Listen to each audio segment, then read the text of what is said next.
In a world spiraling into darkness and chaos, only a handful dare to stand up and push back against the insanity that is quickly shadowing and extinguishing what's left of light and truth. In this no-holds-barred podcast with truth directly from the Word, Michael is one such voice, punching through this darkness to dispel the deception and lies being pushed on this planet from all sides. Buckle up, place your trays in the upright position, enjoy the ride. Bullet Points.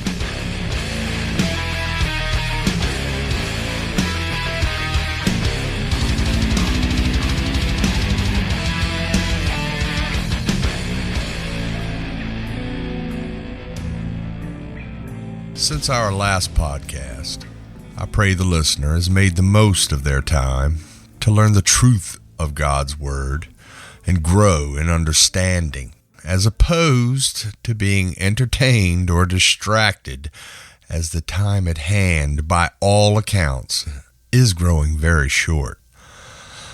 I realize I was a bit pointed in the first casts I've done, all for good reason, I assure you. And I'm not hating on the pre-trib rapture believers, nor the pre-wrathers. Actually, trying to help them here. Trying to keep them from being blindsided and hopefully keeping their faith from failing them, as the Lord said would be the case for some when it just doesn't quite play out as they've been led to believe by their eschatological leaders. Me personally, through the years, about 25 of them now, having time passed, believed both theologies. But in study, as you move deeper and deeper into the prophetic word, you come to find out neither theology fits the truth of the word. And as we here in this podcast move forward, I'll endeavor to show exactly how they don't line up with truth in all that is to come, even more so than we already have. I'll try and simmer down on pointing the finger at those who utilize shoehorn exegesis, but I am, however, going to stay extremely dogmatic in what I've put forth thus far. Don't you just love those 50-cent words they throw at you to tell you how you don't have it right? Here's where we'll stand. Number 1, no man rides on any of the 4 horses of the apocalypse. Number 2, no the Antichrist, as there's 2 in this equation. Number 3, the strong delusion is a Tower of Babel for the mind all over again, where God confounds the mind, just like he did back then. Number 4, Matthew 24:29 through 31 is the precursor to the final 1260 days and is the gathering, not to be confused with the resurrection/rapture. Number 5, only one second coming of Jesus. Number 6, only one first resurrection and catching up of those still alive and remaining.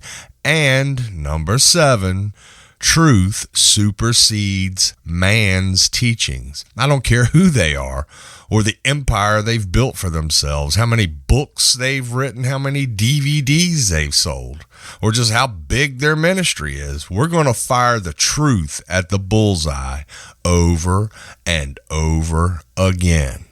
So let's load a clip and fire the first shots in this cast with this.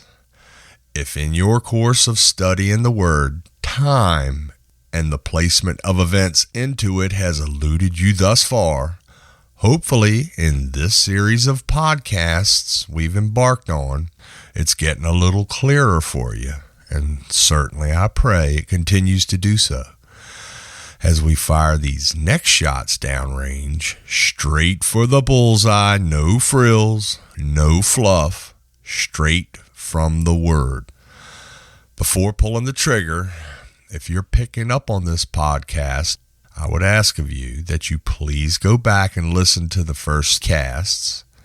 Take notes, as many foundational points that we're moving into are laid out that build one upon another, leading us to the understanding of the coming of the kingdom and ultimately the return of Jesus Christ, as God ascribed is to come all throughout the Word. In the first podcasts, we directly linked Revelation 12 and Satan along with 1/3 of the stars, the angels, falling to the event of the sixth seal, and which of late now, as we should have expected, even Revelation 12 that blatantly details events to occur that are a precursor to the final 1260 days is even being linked to the pre-tribulation rapture. Yes, I am shaking my head right now. A certain YouTube channel proponent of this pre-trib rapture fantasy looks as though he's scrambling to keep his bewitching alive and the dollars rolling in, of course. But I believe we've covered pretty in-depthly so far that a pre-trib rapture is far from being the truth of the matter in all that is to come. But perhaps not. So tonight, let's go deeper. Oh, I did just say a minute ago I was going to simmer down on them, didn't I? Yeah. In last week's podcast, we were all over the threshold of this event, the sixth seal, about to be kicked off as we navigated through Matthew 24, Daniel, and even into Revelation 14. What exactly that kicks off the sixth seal and begins the transference of what we know of this world today into what it's going to become afterwards is not taught in 99% of the four-walled churches to this very day. Oh, they'll talk all about Satan and the Antichrist and the mark of the beast, the abomination of desolation, and how he, this man whom they link to a tall, blonde-haired, blue-eyed guy by the name of Carpathian, how he's going to charismatically ascend the steps of the newly built temple in Jerusalem and take over the world, all without hesitation. They'll talk on these things, but they never seem to quite head the other 50% of the sum into the equation.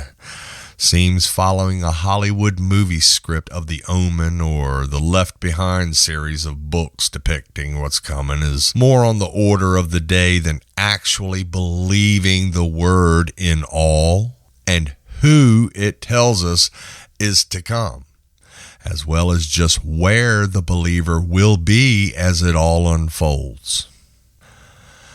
When speaking about end times, the last word in that phrase should be the one that catches your attention. Because if you can't tell time, when the end of the age Jesus mentioned in Matthew 24:3 comes up, well, please remember, he did say that even the very elect might fall victim to the deceptions befalling the world in those days. We covered some of the days mentioned in the scriptures in the last podcasts, specifically the 1290 days and the 1335 days given us in Daniel. As we move forward here, I want to get more in-depth on these days. We want to clearly link them to the events they correspond to, as opposed to what the Christian entertainment industry's pushing on the body from all sides. In Daniel, we get the prophecy of prophecies concerning time. Now, I know what I'm about to read from the scriptures is going to fly right in the face of the vast majority of Christians that take the time to listen to these podcasts. as I'm going to read from the New American Standard Translation so as to allow the text to read out for us a little on the clearer side than what I believe the King James Version delivers to us. And let me say this. If as a KJV onlyist, you never at least bother to read from the Geneva 1599 translation, the New American Standard, or the English Standard for a side-by-side comparison for context at the very least, you're doing yourself a great disservice. And a little FYI on that note, you might just be surprised in some of the things you discover cannot be seen in the KJV that appear in these other translations that are there in the original languages, in which I won't even push just yet, looking into the Greek and Hebrew from where the translations we have today originally came from. Back when God had his word ascribed to paper, that is. I'd go even deeper into the text that should be studied right here, but I'm probably already about to be tarred and feathered as is, not reading from the KJV and all. So we'll move forward.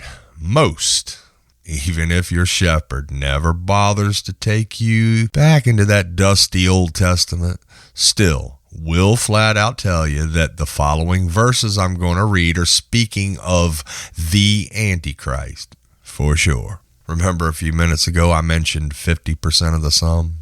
This man, as we're about to cover, once again, only makes up half of the dynamic duo I've mentioned more than once. Just keep that on your back burner for now. We'll get more into the whole of the equation in a later podcast.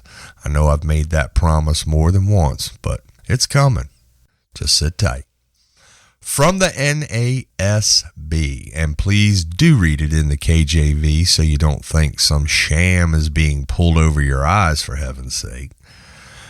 Daniel chapter 8, beginning in verse 9. Out of one of them came forth a rather small horn, which grew exceedingly great toward the south, toward the east, and toward the beautiful land. It grew up to the host of heaven, and caused some of the host and some of the stars to fall to the earth, and it trampled them down. It even magnified itself to be equal with the commander of the host, and it removed the regular sacrifice from him, and the place of his sanctuary was thrown down.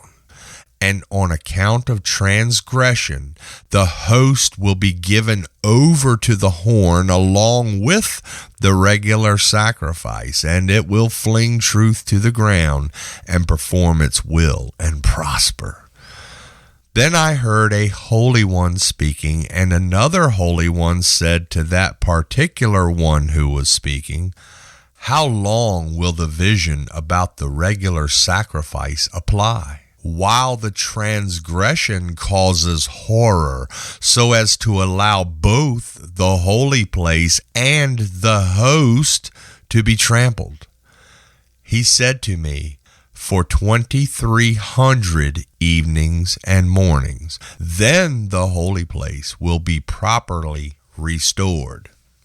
These verses, without argument from 99% of the eschatological community, are telling us about whom most of them all agree on is the Antichrist. For now, let's call him here the little horn, as verse 9 called him. These verses and this little horn, overlooked by so many that study prophecy, whom I'll now throw in, is also known in Scripture as the man of sin, the man of lawlessness, depending on your translation, the Assyrian, and quite a few other titles we'll cover later that God has given him throughout time.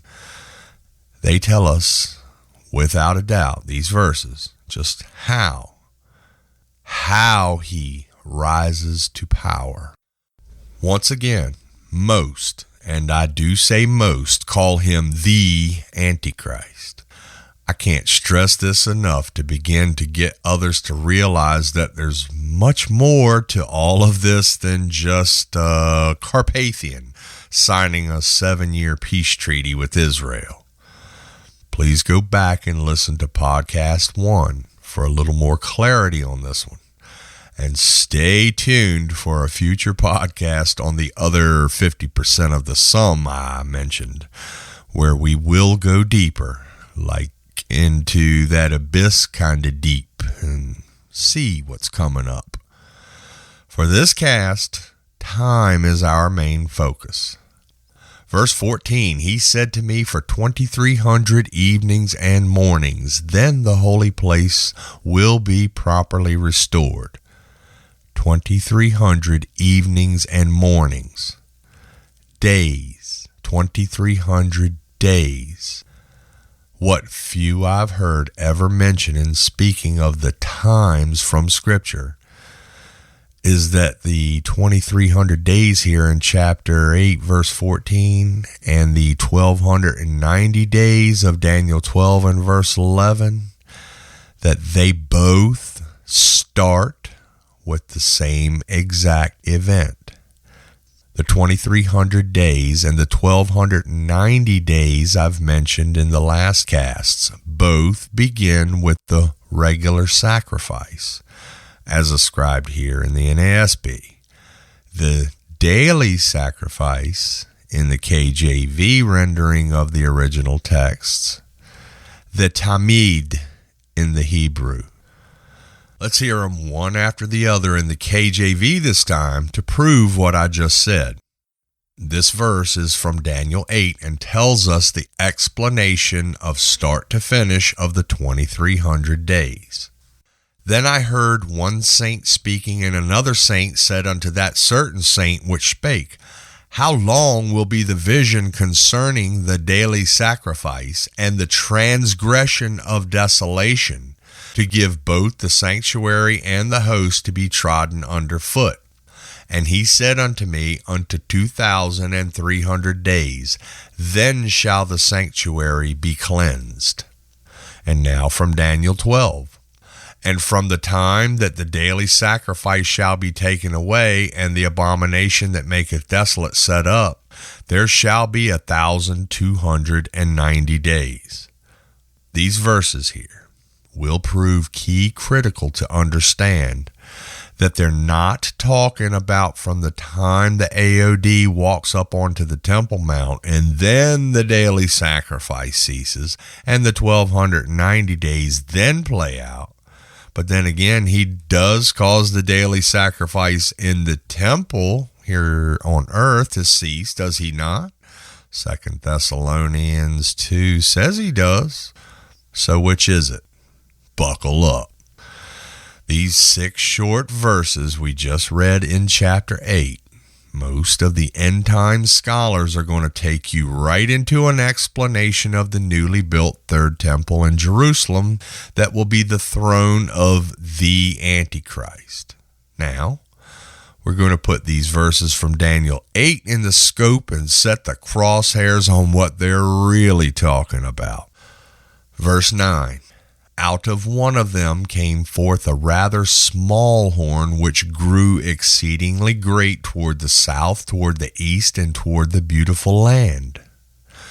This verse clearly speaks of the little horn rising up out of 4 conspicuous horns, notable horns in the King James translation, towards the 4 winds of heaven. Just in this first verse we're looking at, 4 winds of heaven should trip your mind to Zechariah 6:5 and the 4 spirits of the heavens, as well as in remembering verse 31 of Matthew 24 and the 4 winds, and Revelation 7:1 with the 4 corners, and hopefully get you to start sighting in what's about to be revealed. Verse 10. It grew up to the host of heaven and caused some of the host and some of the stars to fall to the earth, and it trampled them down. If you remember, we covered in depth the host and stars, the angels in great detail directly from the Word. And hopefully here you're beginning to hear that these verses are not speaking of the temple priests on the Temple Mount in Jerusalem, but are speaking of a host of angels in the heavens, that by means unknown to most in the church, this little horn, the man of sin, rises up to a level of power so as to even be able to cause a portion of the host, the angels, to fall to the earth. This power enables him to take control over them. As it says, he tramples them down. Verse 11, it even magnified itself to be equal with the commander of the host, and it removed the regular sacrifice from him, and the place of his sanctuary was thrown down.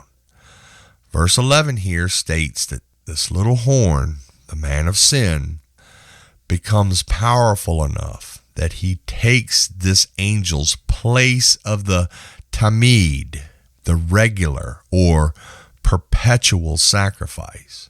And as a result, this angel's place with all the host under his command are all removed from taking part in the sacrifice. He, this little horn, could only be rebelling against his own prince, as the nations of the earth have been divided up amongst a group of angels that rule over these regions. We'll cover this deeper later, but for now, with some deep study into this man coming, as God also calls him the Assyrian on more than one occasion, you would find that the prince of the host of angels that holds jurisdiction over the region of the Assyrian Empire from days of old would be none other than Asher. And when you go down the rabbit hole in studying Asher and the Faravahar, you find he circumvents the globe in being worshipped all through history, even unto this very day. Looking at images of this angel, Asher, the wings with the disc in the center, these symbols, these images, these carvings, these paintings have made it all the way to Washington, D.C. in our Washington Monument, and directly across the Atlantic from Nazi Germany, even with the wings of the SS. I suggest a study into this for sure, but I'll be covering this more in depth in later podcasts, should you choose to wait. Next round. And on account of transgression, the host will be given over to the horn along with the regular sacrifice, and it will fling truth to the ground and perform its will and prosper. Verse 12, the transgression here is on part of the little horn, rebelling against his own prince, that angel that has jurisdiction over this region of his rise to power from where he will come. I'll add here real quickly, if you're looking at some U.S. president or the Pope as being, air quotes, the one, you're looking in the wrong direction. The little horn in verse 12 here rebels against his prince, the angel in charge of the region once again, just as, in a quick note here, if Prince is throwing you off in what I'm saying, let's take a quick side read, just 15 verses. But context is one of our choice ammos here in dispelling false teachings. Daniel 10. In the 3rd year of Cyrus, king of Persia, a thing was revealed unto Daniel, whose name was called Belteshazzar. And the thing was true, but the time appointed was long, and he understood the thing, and had understanding of the vision. In those days I, Daniel, was mourning 3 full weeks. I ate no pleasant bread, neither came flesh nor wine in my mouth, neither did I anoint myself at all, till 3 whole weeks were fulfilled. And in the 24th day of the first month, as I was by the side of the great river which is Hiddekel, then I lifted up mine eyes and looked, and behold, a certain man, clothed in linen, whose loins were girded with fine gold of Uphaz. His body also was like the beryl, and his face as the appearance of lightning, and his eyes as lamps of fire, and his arms and his feet like in color to polished brass, and the voice of his words like the voice of a multitude. And I, Daniel, alone saw the vision, for the men that were with me saw not the vision, but a great quaking fell upon them, so that they fled to hide themselves. Therefore I was left alone and saw this great vision, and there remained no strength in me, for my comeliness was turned in me into corruption, and I retained no strength. Yet heard I the voice of his words, and when I heard the voice of his words, then was I in a deep sleep on my face, and my face toward the ground. And behold, an hand touched me, which set me upon my knees and upon the palms of my hands. And he said unto me, O Daniel, a man greatly beloved, understand the words that I speak unto thee, and stand upright.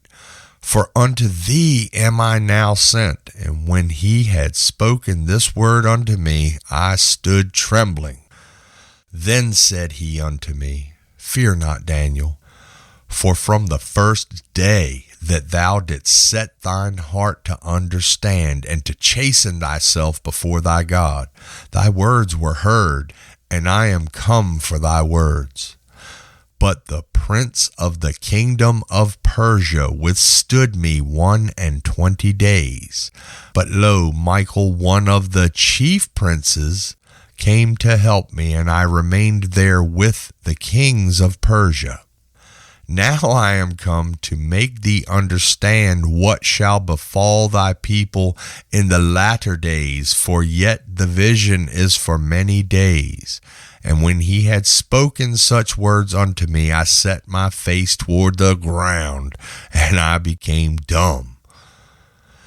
I hope with all my heart that you heard Gabriel tell Daniel about the prince of both Persia and even the archangel Michael, who is said here to be one of the chief princes of, where would Michael be a prince of? Daniel 12. And at that time shall Michael stand up, the great prince which standeth for the children of thy people. And there shall be a time of trouble such as never was since there was a nation, even to that same time. And at that time thy people shall be delivered, every one that shall be found written in the book. That region that Michael has jurisdiction over is the beautiful land, Israel. Not convinced yet that these verses we're covering in Daniel 8 here are speaking of angels, princes. Ephesians chapter 2 and verse 2. Wherein in time past ye walked according to the course of this world, according to the prince of the power of the air, the spirit that now worketh in the children of disobedience. Well, that is Ha-Satan himself, the accuser of the brethren. And I hope this is not news to you right here, but Satan is not in hell, as many would have you believe, but is in fact running the course of this planet through his administration of the other princes in their jurisdictions.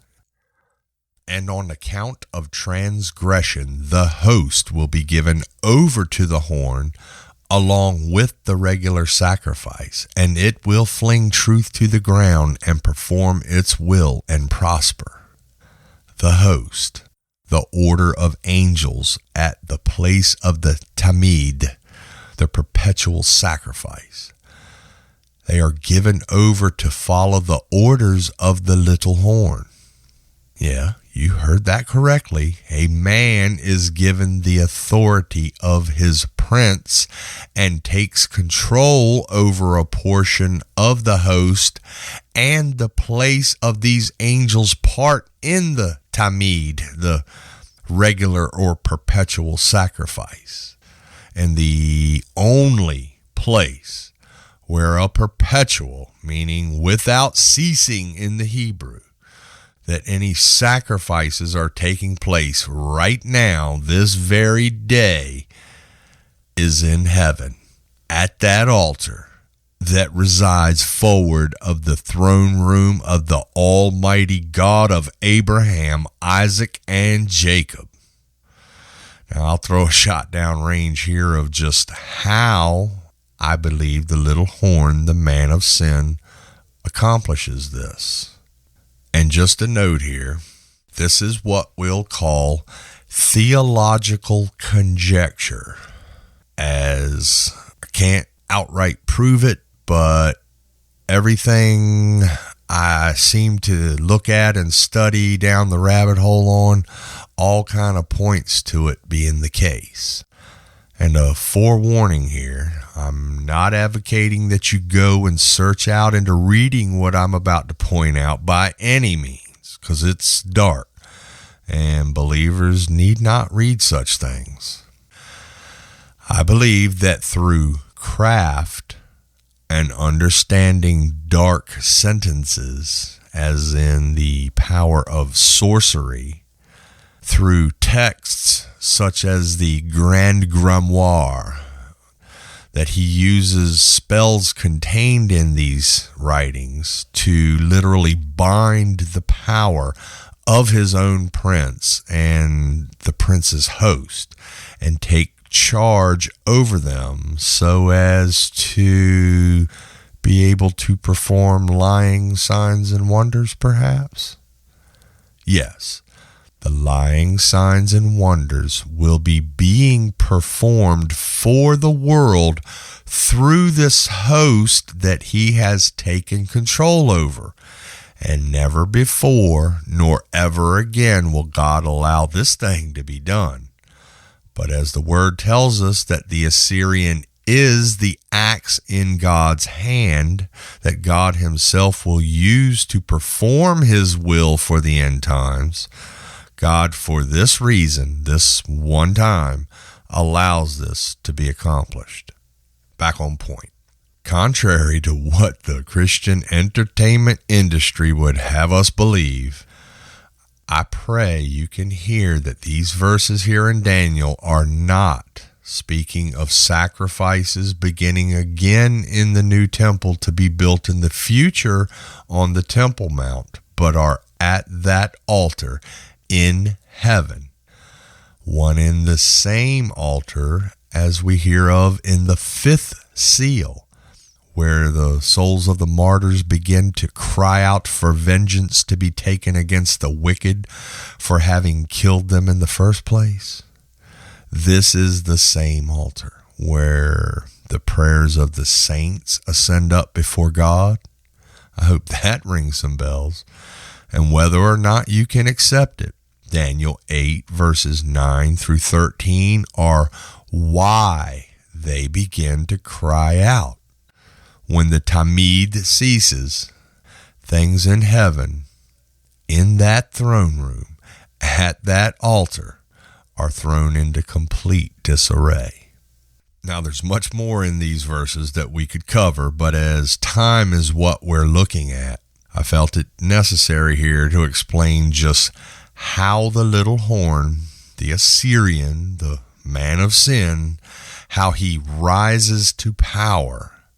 And if you remember from the first podcast, I stated that he, this little horn, the man of sin, he becomes the false prophet unto the beast. More on the specifics and all this later. 2,300 days and 1,290 days, as I said, both begin with the same event. Let's compare them once again real fast to see if what we've covered be so. Daniel 8, verses 13 and 14. Then I heard one saint speaking, and another saint said unto that certain saint which spake, How long will be the vision concerning the daily sacrifice and the transgression of desolation, to give both the sanctuary and the host to be trodden under foot? And he said unto me, Unto 2,300 days, then shall the sanctuary be cleansed. Daniel 12 and verse 11. And from the time that the daily sacrifice shall be taken away, and the abomination that maketh desolate set up, there shall be 1,290 days. Verse 13 says, How long shall be the vision concerning what? The daily sacrifice, the transgression of desolation, to give both the sanctuary and the host to be trodden under foot.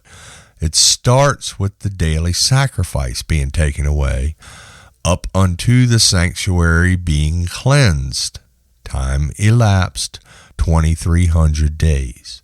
Verse 11 from chapter 12 states that from the time that the daily sacrifice, the tamid or perpetual, never-ending sacrifice is taken away, up unto the abomination that maketh desolate, time elapsed 1,290 days.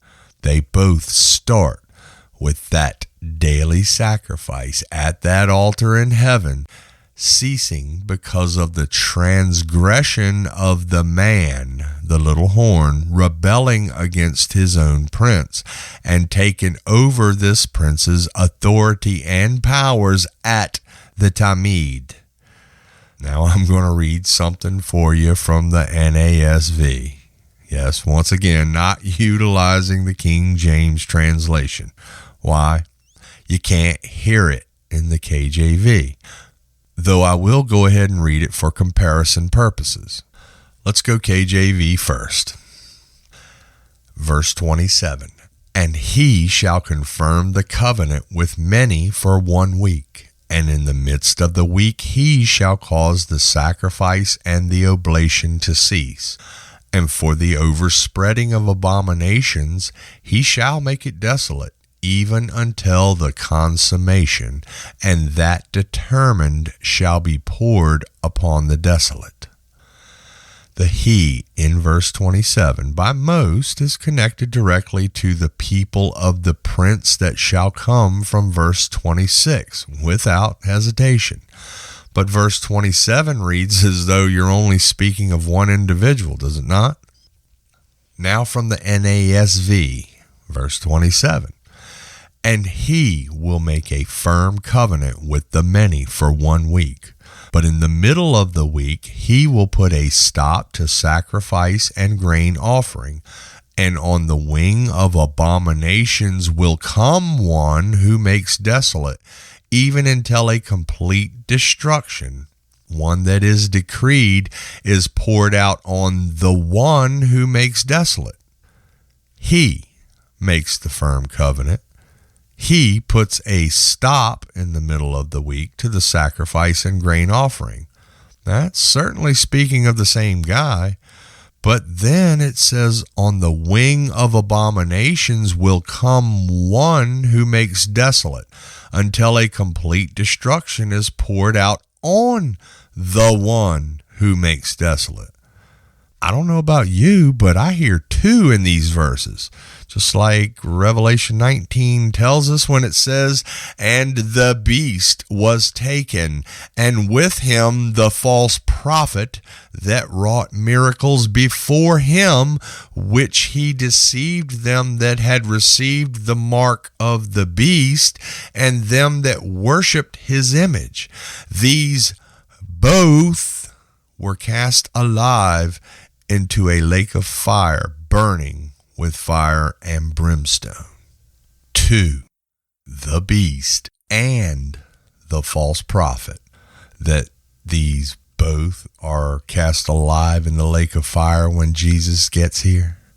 The two that Daniel 9 verse 27 we just read about in the NASV translation, the he and the one who will ascend out of the bottomless pit are none other than the beast and the false prophet, as seen a couple thousand years before their arrival by Daniel. And you'll never hear it if you stay stuck in the KJV only crowd. Before I close this cast out, I want to shift gears hard here and do a quick recap of some of what we've covered before I go into the next section. I know this one is going to end up being a bit lengthy, but hey, what's better than the word? It is the bread of life, is it not? Where we're at, moving up to the sixth seal, we covered the shaking that is to come upon this earth by God the Father himself. Now let's fire a kill shot to confirm what I said in that podcast, that the sixth seal is the day of he who sits upon the throne. Now, here in these verses, Satan isn't quite here yet. We know that. From Matthew 24, when ye therefore shall see the abomination of desolation spoken of by Daniel the prophet stand in the holy place. Into verse 21. For then shall be great tribulation, such as was not since the beginning of the world to this time, no, nor ever shall be. And except those days should be shortened, there should no flesh be saved. But for the elect's sake, those days shall be shortened. Remember the 45 days we covered in M24? When the AOD is seen standing in the holy place, then there shall be great tribulation, and except for the days surrounding the AOD showing up and the terror and slaughter he unleashes be shortened, no flesh will survive. So those in Judea are told that when they see him, they should... Verse 16, then let them which be in Judea flee into the mountains. Let him which is on the housetop not come down to take anything out of his house. Neither let him which is in the field return back to take his clothes. And woe unto them that are with child, and to them that give suck in those days. But pray ye that your flight be not in the winter, neither on the Sabbath day.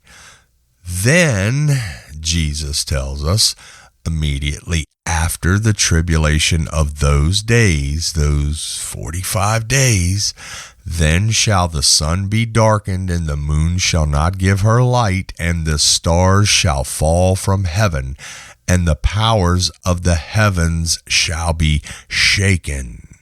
This is the sixth seal, locked on target with the cosmic signs Jesus said we should be looking for. And included in the tail end of this seal is the war in heaven, Revelation 12, and the fall of Satan and 1/3 of the stars.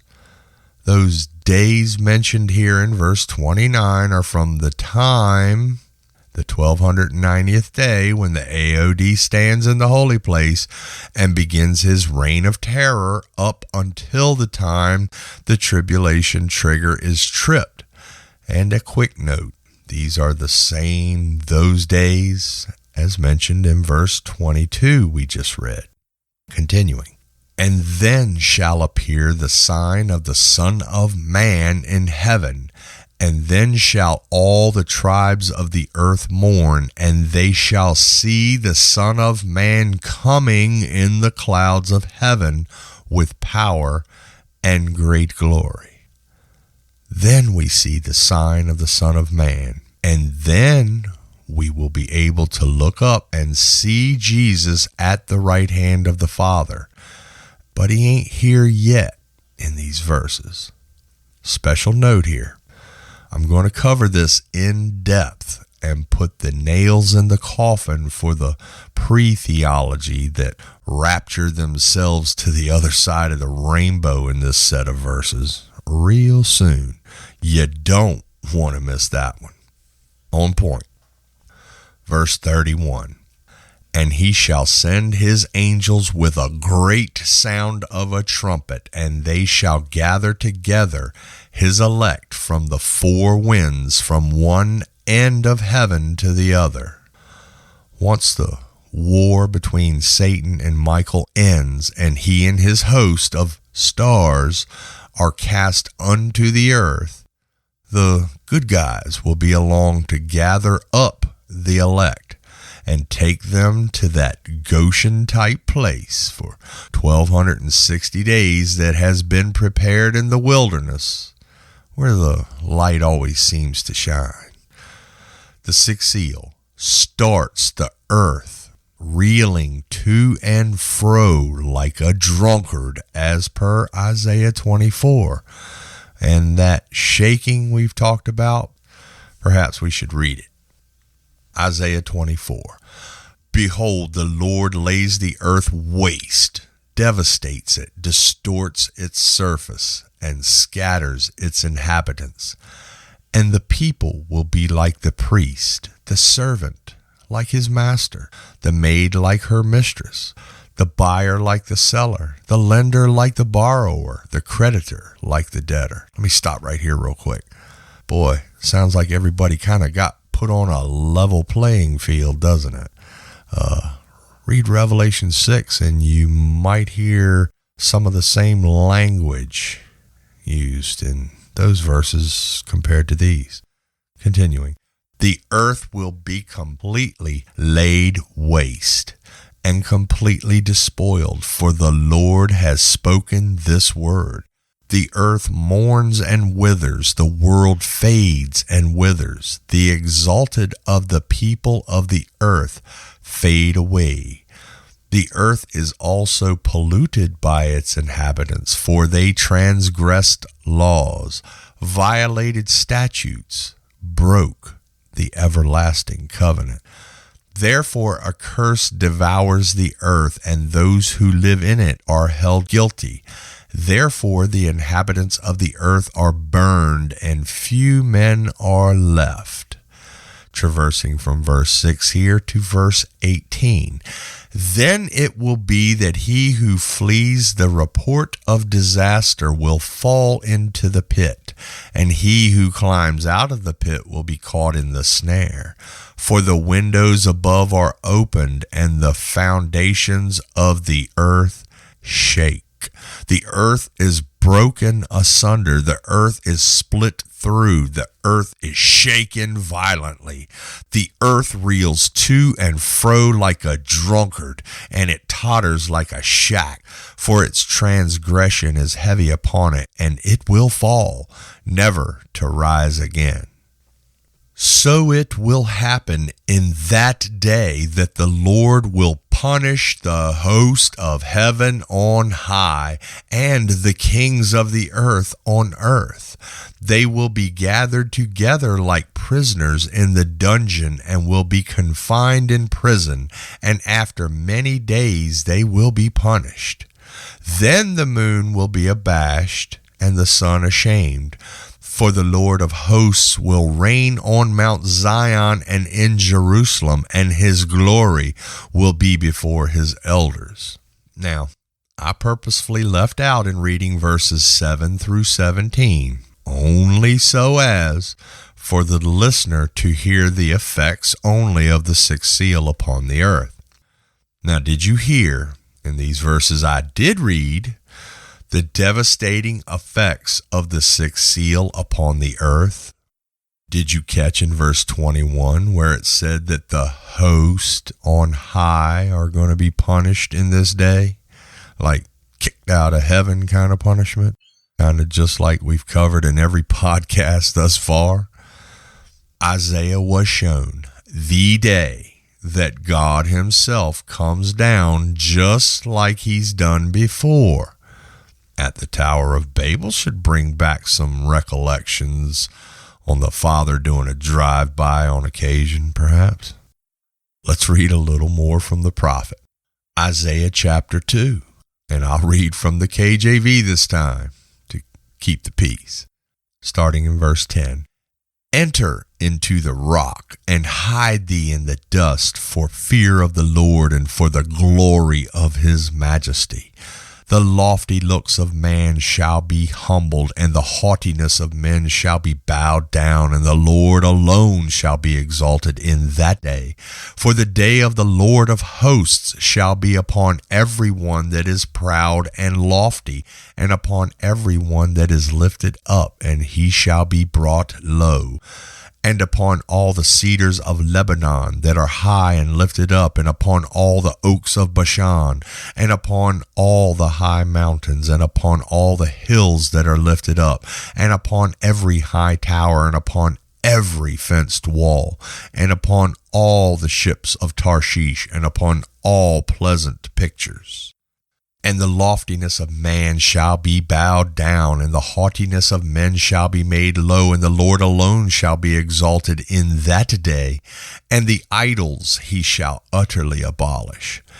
And they shall go into the holes of the rocks, and into the caves of the earth, for fear of the Lord and for the glory of his majesty, when he ariseth to shake terribly the earth. In that day a man shall cast his idols of silver and his idols of gold, which they made each one for himself to worship, to the moles and to the bats, to go into the clefts of the rocks and into the tops of the ragged rocks, for fear of the Lord and for the glory of his majesty, when he ariseth to shake terribly the earth. I hear the sixth seal all over these verses in both chapter 24 and 2 here. I hope you're hearing it too. Now, Revelation 6. And I beheld when he had opened the sixth seal, and lo, there was a great earthquake. And the sun became black as sackcloth of hair, and the moon became as blood. And the stars of heaven fell unto the earth, even as a fig tree casteth her untimely figs when she is shaken of a mighty wind. And the heaven departed as a scroll when it is rolled together, and every mountain and island were moved out of their places. And the kings of the earth, and the great men, and the rich men, and the chief captains, and the mighty men, and every bondman and every free man, hid themselves in the dens and in the rocks of the mountains. Remember I mentioned a level playing field? Yeah. And said to the mountains and rocks, fall on us and hide us from the face of him that sitteth on the throne, and from the wrath of the Lamb. For the great day of his wrath, and we've covered that, his and their, depending on your translation, is come, and who shall be able to stand? Those mountains and rocks and caves play a significant role in days to come, I'd say. I'd certainly pray you're hearing that so much of the prophetic scriptures are all pointing you predominantly to God's day. Verse 17 of Revelation 6. Only a handful walking this planet today understand and teach that two events are described in that verse. The day of He, God the Father, who sits upon the throne, and then some 1,260 days plus later, then the Lamb will have His day, as Revelation 19 tells us clearly all about it. Now, I've said this in a previous cast, but when going back into the prophets and even into the writings Paul ascribed to us, many of the scriptures that are looked at are switched from God, who is actually the one accomplishing the event, to being Jesus as the one who is completing the action. Truth hijacked. When God the Father comes down, it is in fact the first trump, the sixth seal, and the war in heaven, and is the time of God's indignation that is being discussed. Now, yes, I said first trump, Everyone wants to talk about the last trump. What about the first? And we're going to dig deep into that later on as well. And these trumps of God, please don't let anyone confuse you into thinking these trumps of God are one and the same as the 7 trumpets given out to the 7 angels. That is a hard-pressed theology that they will berate you that it's all about the 7th trumpet. Don't fall for it. In verse 19 of Isaiah 24 that we just covered, let's read it again. And they shall go into the holes of the rocks and into the caves of the earth for fear of the Lord and for the glory of his majesty when he ariseth, when he stands up to shake terribly the earth. That one word, shake, we connected to a whole lot that all tied to one event, still to come in the shadow of things past. Now let's fire a long-range shot just like that once more. Let's use one word and connect some dots that God the Father comes down for a look-see long before Jesus ever gets here. Might as well stay with Isaiah as we're already there. Isaiah 26, 20 and 21. Come, my people, enter thou into thy chambers, and shut thy doors about thee. Hide thyself as it were for a little moment, until the indignation be overpast. For behold, the Lord cometh out of his place to punish the inhabitants of the earth for their iniquity. The earth also shall disclose her blood, and shall no more cover her slain. These verses from the 26th chapter are prophetically speaking of the time when he who sits upon the throne, as in Father, stands up and comes down in, keyword here, indignation. Zephaniah 2:3. Seek ye the Lord, all ye meek of the earth, which have wrought his judgment. Seek righteousness, seek meekness. It may be ye shall be hid in the day of the Lord's anger. Now, did it just say it may be ye shall be hid? Noah, he and his family were hidden in an ark for the time of the flood, while all the rest of the inhabitants of the earth were all taken away. Lot was fetched and removed away from Sodom and Gomorrah before it was destroyed. But here on earth, protected from the destruction, he remained. Shadrach, Meshach, and Abednego, they were not removed from the fire, but just as Noah was in the flood, yet protected, so too did they walk through the fire. And Daniel stood headlong in the face of lions when thrown into the lion's den. So please, don't think for a minute that hidden from the Lord's anger here, that I'm inferring it's in any way, shape, or form a rapture into the heavenlies, having had taken place some 3.5 years prior to this event, nor even that this event, as the other pre-theology proposes, that has crept in to hijack the truth of God's word, is where you will be during God's wrath, his indignation. Please, get that word rapture, derived directly from the Latin, out of your vocabulary and even out of your mind, as it is the root of all confusion in these last days. And to top it off, you might not really appreciate what the word does in fact refer to. Now back on point. It's the Lord's anger here. Lord as in Yehovah, as in Father. And for the record, for those who want to combine all the verses of the Father, Son, and say that there is no Trinity, don't even attempt to drag me out in the weeds on that one. The word we're looking at here indignation, brought about by the day of he who sits upon the throne. Psalm 69:24, pour out thine indignation upon them, and let thy wrathful anger take hold of them. Psalm 78:49, he cast upon them the fierceness of his anger, wrath, and indignation, and trouble, by sending evil angels among them. That happened in the Exodus into the wilderness also, right? Seems like John in Revelation tells us it's going to happen again, for some anyways. And I guess it's time to fire the shot. That which has been is that which shall be.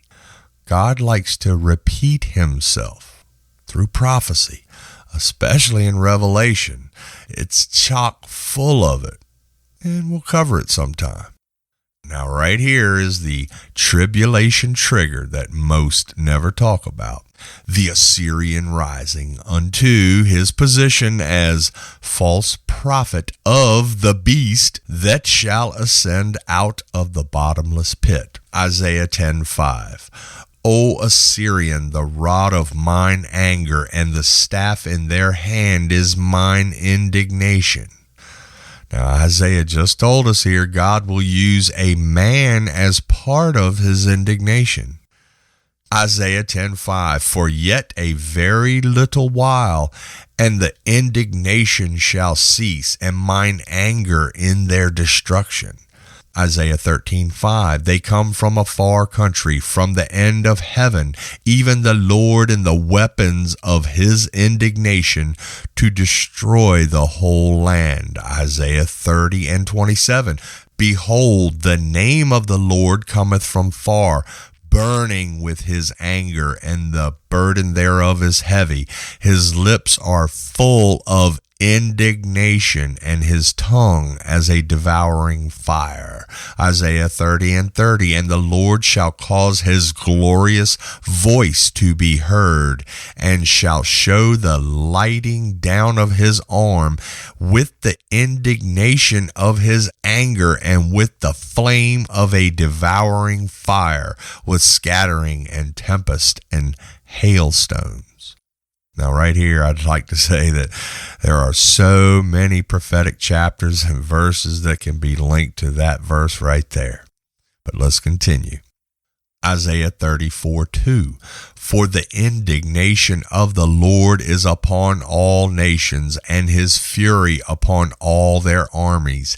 He hath utterly destroyed them. He hath delivered them to the slaughter. I hear the threshing floor all over this. That last word there, slaughter. I wonder if God has prepared a slaughter somewhere in the future, in Basra, perhaps. Continuing, Isaiah 66:14. And when ye see this, your heart shall rejoice, and your bones shall flourish like an herb, and the hand of the Lord shall be known toward his servants, and his indignation toward his enemies. Jeremiah 10:10. But the Lord is the true God. He is the living God, and an everlasting King. At his wrath the earth shall tremble, and the nations shall not be able to abide his indignation. Now, I could pull something major out of this one verse above for everyone with just one word: tremble, as in shake. Ezekiel 21:31. And I will pour out mine indignation upon thee. I will blow against thee in the fire of my wrath, and deliver thee into the hand of brutish men, and skillful to destroy. And we'll stop with these here. Daniel 8:19.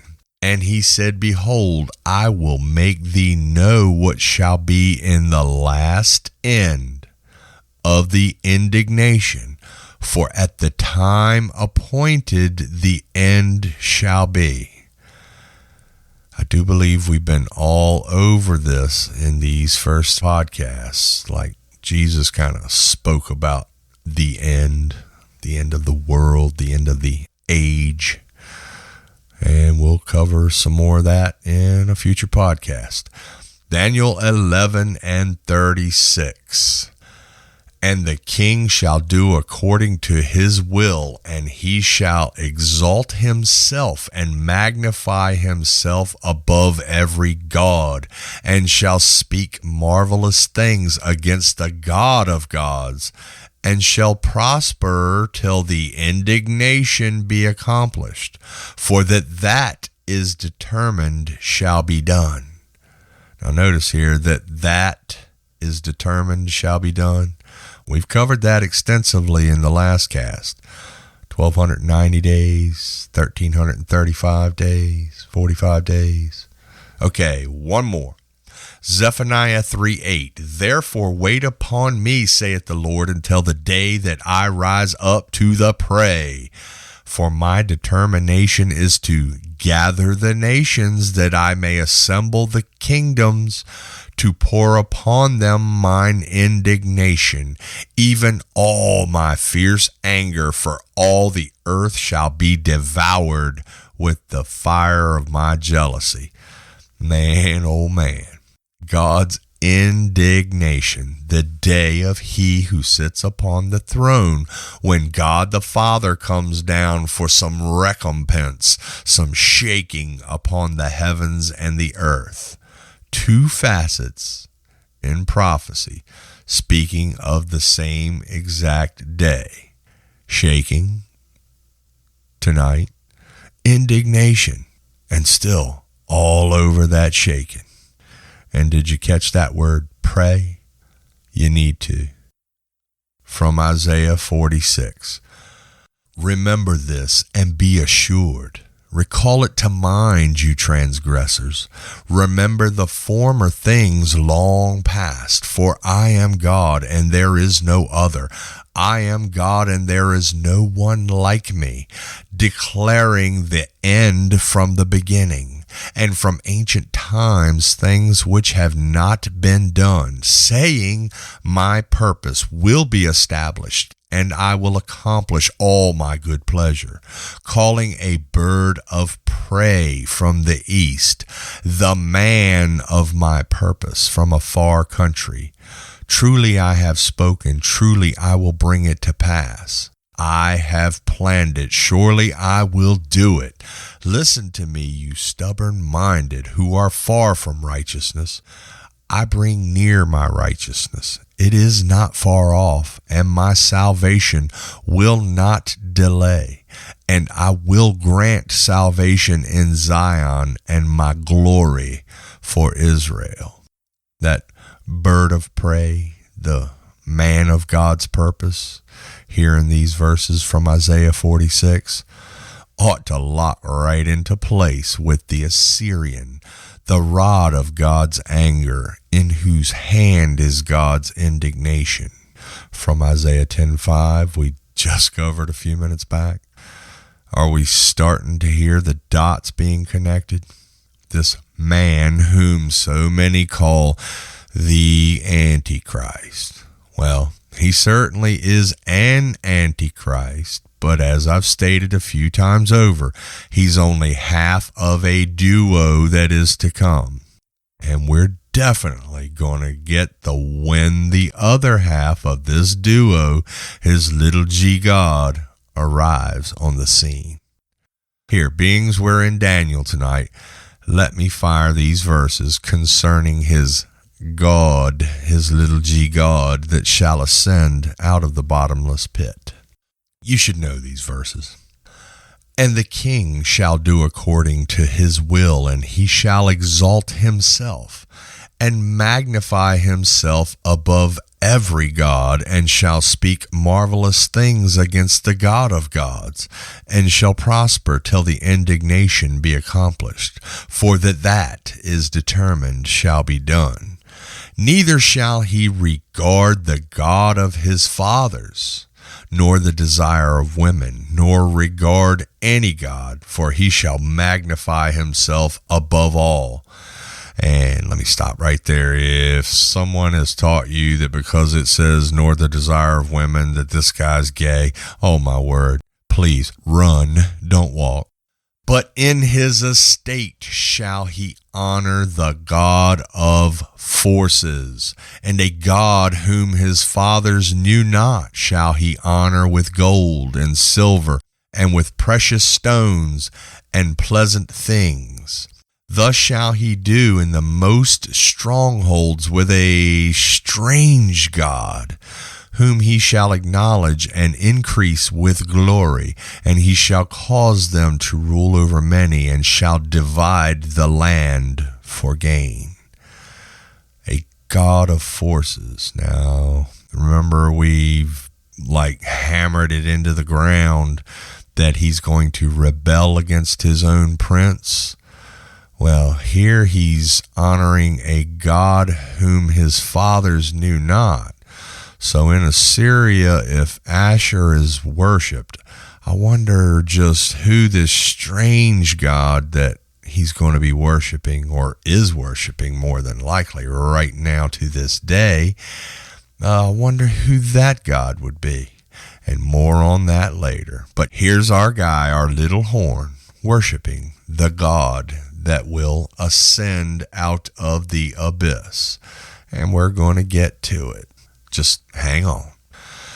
I know this has been a long one, and I've dumped a gigabyte of info on you here, but it's all no frills, no fluff as an additive from the Christian entertainment industry, straight from the Word. Blessings to you and yours in Jesus' name. More to come for sure. I'll see you soon. Bullet points.